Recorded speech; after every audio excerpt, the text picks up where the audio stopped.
Well, howdy, all you collector car fans out there. This is Jason, the owner and founder of Southern Bush Motorsports. Well, this is just a crazy tales from the bush. Boy, this was a really big part of my career. I called it the Chevrolet Matrix because it was insane. Look at all these cars there. Now, when I tell you about all these cars, it's going to be really hard to believe it, but I'm telling you, it's the truth. There's a Munstermobile, something like that right there. So this place was in North Carolina.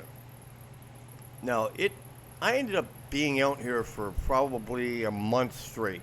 I lived in a hotel, and that was just a whole different experience like that, waking up every day in a hotel. But this guy had amassed a collection of cars, and he just had this passion for having these cars, and he bought all these cars at auction, and he just kept filling up this building that he had.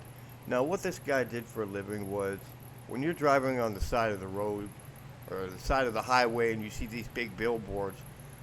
This guy was actually really smart.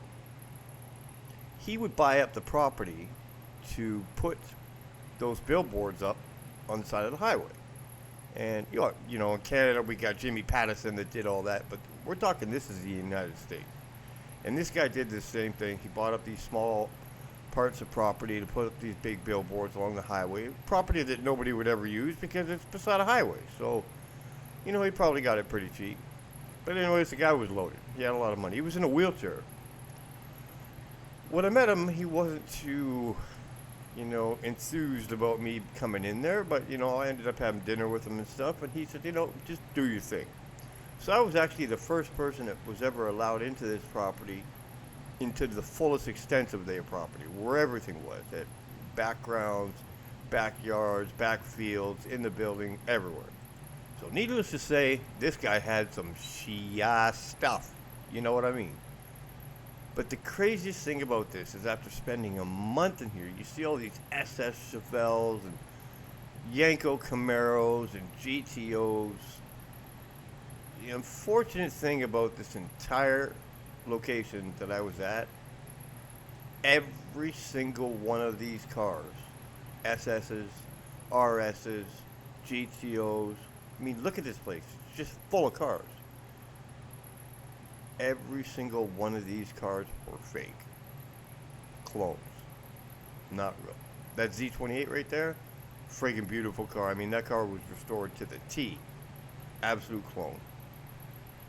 I don't know. Look at that RS. Oh my God, that's my dream car right there.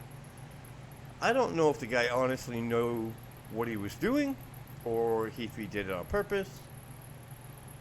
I never really got to the bottom of all of that. But when I told him that every one of these cars was a clone, he didn't even flinch. Just, yeah, it is what it is. But the thing is, somebody could go into a place like this and pick up one of these cars. You're seeing these cars out in a separate area because I had to pull a lot of these cars out of the building and take pictures of them because they were so close together. And that's a Yanko Nova. I think it was a total clone. So, there was, I think, 2 or 3 cars that were real. But it was just, and the craziest part about this place is these cars were beautiful. Absolutely beautiful. They were what they were. They were beautifully restored cars. But I just couldn't believe, that's why I was out there for a month, because not only was there hundreds of cars, I had to spend all the time to go through and document these cars, check VIN numbers, run numbers on engines and stuff. And I had full access to the place from morning till night. The thing that really got to me was these, people were coming through here. It was an open dealership. People were coming through and checking out these cars, and it is mind-boggling. When you walk into this place, it's absolutely mind-boggling. Oh, that was a separate car that I found. That wasn't at this dealership. It was a separate car, that Jaguar. That thing was absolutely insane. It was so perfect. See that car right there? That's a Jackson Z28, but that thing had a 427 Corvette motor in it. I mean, and it was on NOS, had nitrous system. So anyways, back to this collection. People are walking around, spending their Saturday afternoon looking at these crazy, beautiful cars in this building. And every one of these cars is beautiful. He bought these cars at auctions. They were restored properly. And it was so painful to watch these people buy these cars thinking they were getting what they were getting. and I watched a lot of sales happen when I was there. And not my place to say anything, but it was like, these people are paying. None of these cars were over 50 grand. Not a single one in there was under 50. 57 Chevy Bel Air convertible I found on a cotton plantation. That's not part of it. I stuck that in there because it was just a cool find. God, that was a crazy find right there. Crazy, crazy, crazy. But this place, I sat there and watched these cars go through. People coming through, buying these cars, and it was such a. I just wanted to tell everybody, look, man, that's not a real SS. That's not a real SS Chevelle. It's not a real RS Camaro. Like it's just, I couldn't do it. These are all cars that were sitting outside of the place that the guy had collected over the years. And if this guy sees this video, he's gonna be pretty pissed. But at the end of the day, he knew what he was doing. He knew these cars were clones. He was selling them as they were, and he was making good money on these cars. And there wasn't anything I could do about it. I just kept taking pictures of these cars and that. But I ended up not trying to sell any of these guys' cars because it was a waste of a month. It was a complete waste of a month. And I don't regret it because I got a lot of cool pictures.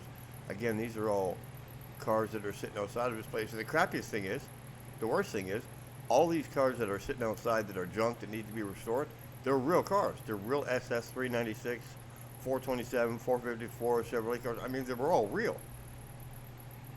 But his restoration process never really got going. There wasn't really much of a restoration area in his building to restore these cars. But look at these things. I mean, that car right there, that was cool. When I brought that thing outside, that sounded great. It drove great. Man, it was really cool. That Chevelle right there, absolutely beautiful, stunning, solid, super solid car, and complete fake. It was so bloody frustrating being out there. There's a picture I slipped in of an old plantation that a guy had collected cars. And you wonder where every station wagon in the world went. It was probably there. But look at that car. Absolutely stunning 70 Chevelle SS. 454 cowl induction. And it is a bloody clone. It's a clone. It's not real. It was made up. So frustrating, man, because I couldn't say anything. And I said to him a couple times, man, you got to be straight with people and just, tell them what they're buying and stuff. He's like, look, it's up to people to check their own. No, it's not, man. I mean, you got such a massive building here. It's beautiful. You got all these beautiful cars in here. Whether you knew you were buying clones or not, basically it was a place, if you wanted to get into a muscle car for 50 grand or under, this was definitely the place to be. But, I don't know.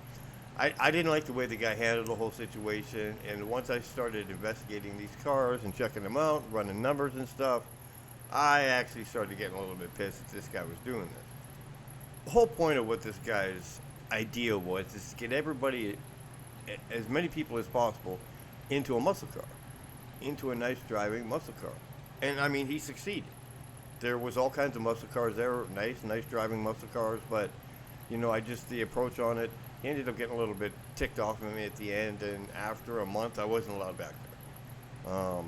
But look at all these cars, man, out in the back, out in the forest and stuff that he had collected through other auctions and stuff that he was going to try to get his guys to restore. But the restoration area that he had set apart, more of a show and tell area that we were trying to restore these cars, was about the same area as like a 3-car garage.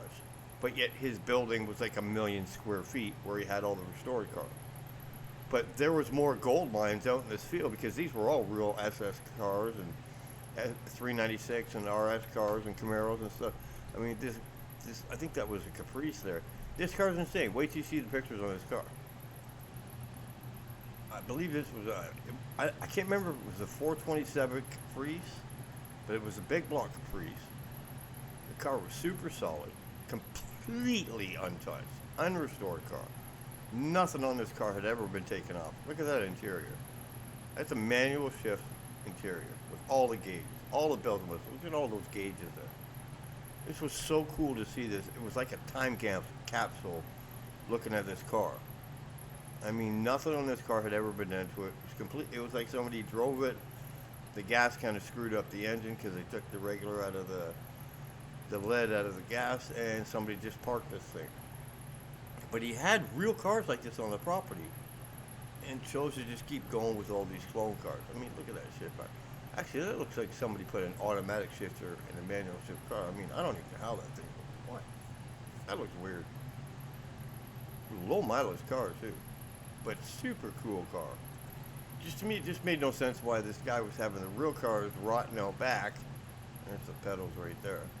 He had all these real cars rotting out back, and he was selling all these nice clones to the people that didn't know any better. And it was just, I don't know, it felt like a Ponzi scheme to me. I wanted to stop it all, but I couldn't. But it, you know, it was what it was. Well, I appreciate you coming by and checking out another Tales from the Bush. And, you know, don't forget to like and subscribe. If you can help with our Patreon page, that would be very much appreciated to keep us going. And come back and see us again soon.